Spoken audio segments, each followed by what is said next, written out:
అసలు బాపట్ల నియోజకవర్గంలో వేగేసి Narendra వర్మకి MLA ticket ఉందా లేదా? మొన్న డిసెంబర్ 9 కాకుండా అంతకుముందు డిసెంబర్ 9 అంటే సుమారుగా రెండు నెలలు అంటే 14 నెలల క్రితమే చంద్రబాబు నాయుడు గారు మాకు ఇక్కడ ఇదేం కర్మ రాష్ట్రానికి అనే ప్రోగ్రాంకి వచ్చినప్పుడు ఆయనే పబ్లిక్లో అనౌన్స్ చేశారు. ఏమని? వర్మ గారికి నాయకత్వం అప్పచెబుతున్నాను, ఇన్ఛార్జ్ ఇక్కడ పెట్టా, ఆయన అండర్లో పనిచేయండి, ఆయన గెలిపించి తీసుకొచ్చే బాధ్యత మీది, మీరు గెలిపిస్తారా లేదా అని మళ్ళీ ప్రశ్నలు కూడా అడగటం జరిగింది. ఆ రోజే ఆయన అనౌన్స్ చేసేసారు. అంటే బాబు గారి విషయంలో ఎలా ఉంటుందంటే రేపు నామినేషన్ వేస్తున్న సమయంలో కూడా బాబు గారి పేర్లు మార్చేసిన సందర్భాలు కూడా చాలా ఉన్నాయి. మరి అలాంటి ఏమన్నా ఎదురయ్యే ఛాన్సెస్ కూడా ఇక్కడ నడుస్తున్నాయి అనేది కూడా వినబడుతుంది. అలాంటిది ఏమి ఉండదండి. ఎందుకు ఉండదంటే ఈ కాన్స్టిట్యున్సీ 2015 నుంచి పార్టీని కాపాడుకోవటం, ప్రజల్లోకి వెళ్ళటం, ఇక్కడ సమస్యలు తెలుసుకోవటం, స్థానికుడిగా నేను చాలా వర్క్ చేశాను. పార్టీని ఏకతాటి మీద తీసుకురావటం దగ్గర నుంచి ప్రజల్లో మమేకమయ్యి చాలా విషయాల్లో క్లీన్గా చాలా స్పష్టంగా వర్క్ చేశాను. ఏమేమి వర్క్ చేశారు?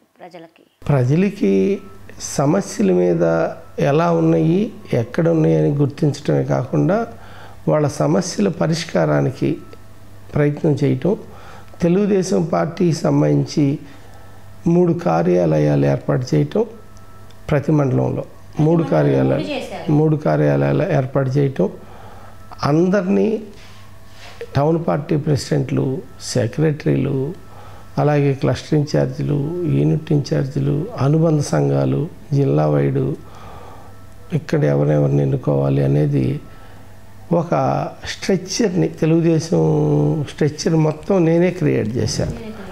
అది చంద్రబాబు నాయుడు గారి ఆదేశాల మేరకు నాకు ఇన్ఛార్జిగా సుమారుగా 4 సంవత్సరాలు పైన అయిపోయింది ఇన్ఛార్జ్ ఇచ్చి.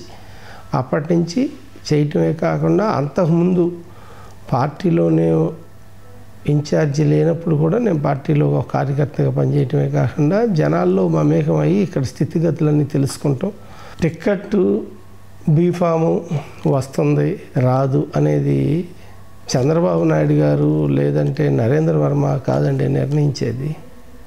చంద్రబాబు నాయుడు గారికి అన్ని రకాలుగా ఎనాలిసిస్, అన్ని రకాల సర్వేలు, అన్ని రకాల ప్రజాభిప్రాయాలు తీసుకుని నా మెంటాలిటీ తెలుగుదేశానికి కరెక్ట్గా నరేంద్ర వర్మ ఫిట్ అవుతాడా లేదా అనే కోణంలో అన్నీ చూసుకుని చంద్రబాబు నాయుడు గారు నన్ను సెలెక్ట్ చేస్తారు.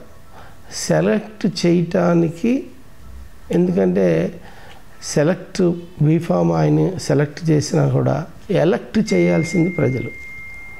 ఆ ఎలక్ట్ చేసే ప్రజల్ని అడుగుతారు ఈ క్యాండిడేట్ సరైనోడా కాదా అని. వాళ్ళే ఇన్ఫర్మేషన్ ఇస్తారు. ఆ ఇన్ఫర్మేషన్ మీదే ఎవరికైనా ఉంటాయి. పని చేసే ముసుగులో, ప్రయత్నం చేసే ముసుగులో చాలామంది వస్తూ ఉంటారు.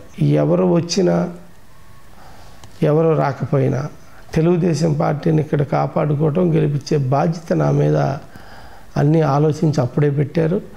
ఈ మధ్య ప్రజాభిప్రాయ సేకరణ జరిగింది. అందులో కూడా బాగుంది అనే ఇన్ఫర్మేషన్ తెలుగుదేశం వర్గాల నుంచి నాకు తెలియజేయటం జరిగింది.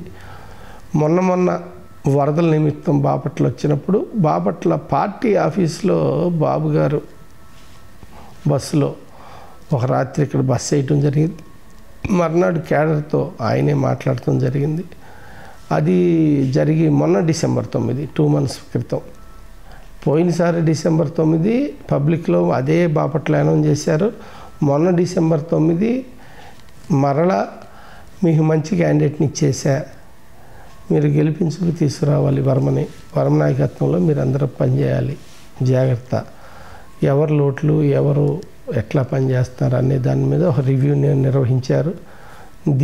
దశ రాబోయే ప్రభుత్వాన్ని మనం బాపట్ల సీట్ రావాలంటే మీరందరూ ఏం చేయాలి అనే విషయాలు నా సమక్షంలోనే ఉన్న టీం అందరికీ కూడా, ఎవరైతే సమన్వయ కమిటీ ప్రెసిడెంట్లు, క్లస్టర్ మెయిన్ వాళ్ళు ఉన్నారో వాళ్ళని కూర్చోబెట్టుకుని ఆయన దశ నిర్దేశం చేయటం జరిగింది.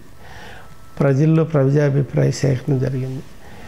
ఇక్కడ బీఫామ్ గురించి నాకు ఎటువంటి చిన్న ఆలోచన కూడా లేదు.